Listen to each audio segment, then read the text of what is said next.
There had been talk about the need for Treasury to review this. CFIUS is the procedure by which they decide whether there's a national security problem with a foreign company buying a U.S. company.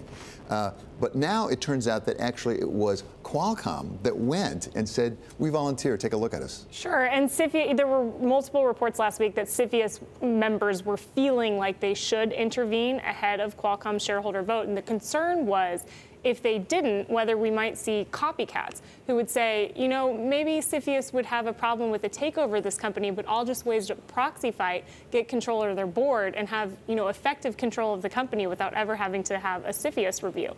So I think realizing that risk and maybe the precedent it would send if they looked the other way, I think CFIUS was concerned enough that they were at least talking about looking at this deal before Qualcomm raised its hand. Well, this is in a fairly sensitive tech area, you know, where there are national security concerns, maybe beyond steel or aluminum, for example. There really is concern. But it's not limited to the United States either. We now hear increasingly this is an issue for Europe, as they're concerned about Chinese investment into Europe. It's even an issue for Angela Merkel as she puts together a coalition. It is, absolutely. And countries are concerned about sort of protecting their champions in this field. And they want to be competitive in the race for 5G technology in the case of Qualcomm and you know, automation in the case of some of these European companies. And they don't want to cede whatever advantage they feel that their companies might have to Chinese acquirers. So they're being very sensitive about this.